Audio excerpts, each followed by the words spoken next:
Alright, ladies and gentlemen, hello and welcome back to another Hero House Reviews. Today we're going to be looking at the new Marvel Legends Ultimate Iron Man. And this figure's been getting some decent press for its new unique sculpt and being very well sculpted and painted, and I understand that. Looking at it outside the packet, they have nailed it. Look at the sheen on that body. That is exquisite. Just a really great figure. The back is sculpted nicely. So much detailing. The joints are well sculpted. The helmet looks quite good. Cannot critique that appearance at all. It's just really, really well executed on pretty much all fronts, which surprises me because is Ultimate Iron Man popular? I mean, I read the Ultimates and I enjoyed it, but Iron Man didn't stick out to me as being like the premier character from that.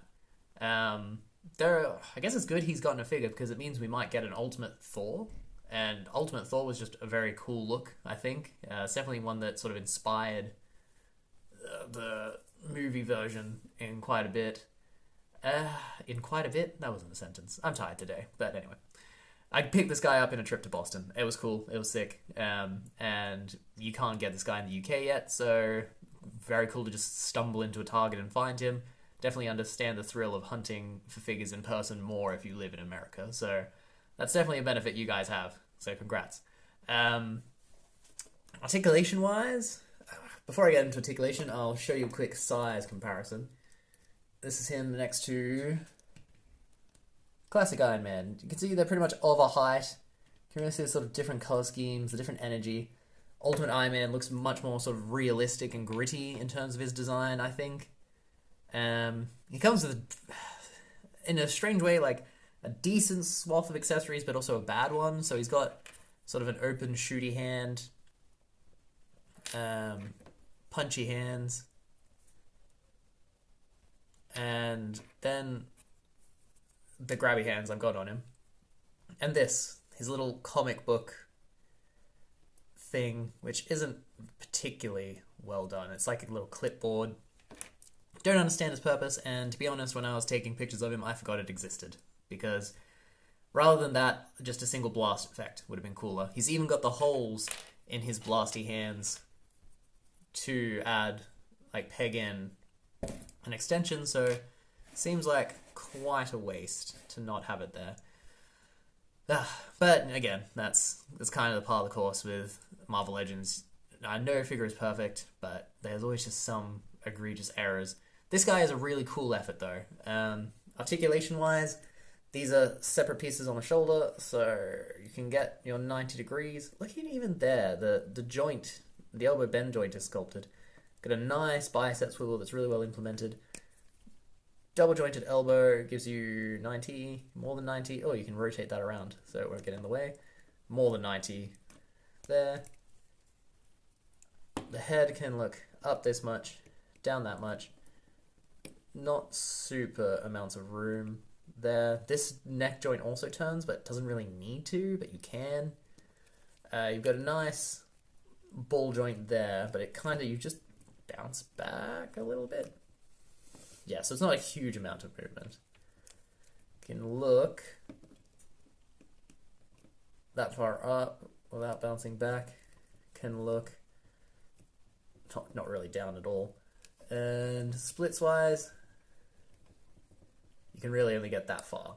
So, but you can bring like that far forward. Not very far back. Knee, double jointed. Is it double jointed?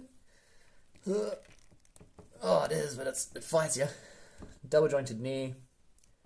Goes that far back. Oh. Thigh swivel. Any shin swivel? No, the sculpt wouldn't really allow that.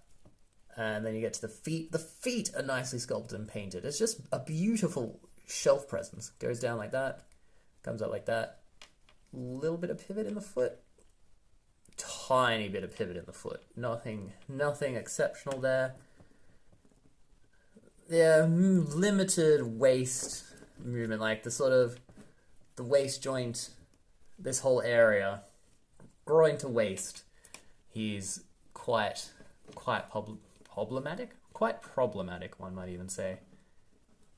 But he is really intensely a pretty figure. If you like Ultimate Iron Man, then I think he's definitely going to appeal to you. This is sculpted in his sort of arc reactor thing there. Everything about him is just nicely done from a visual perspective. Whoever sculpted this put so much love and effort into it. There's nice gold painted on his shoulders. I can't... Yeah. Where do I want to rank this guy? I also got him on a 4th of July sale.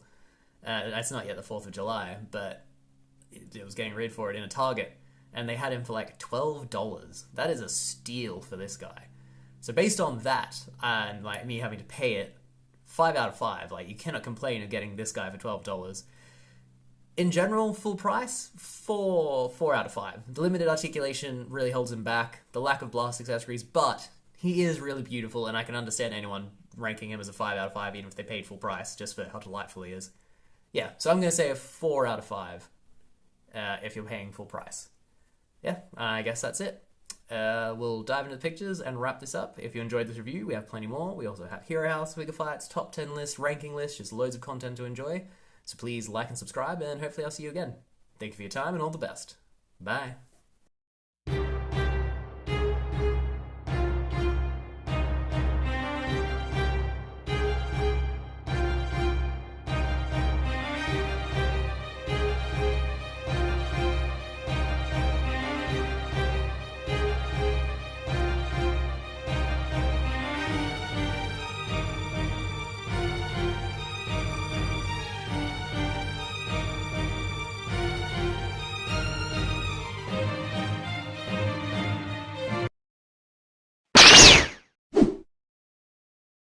Howdy everyone, and thanks for watching my video.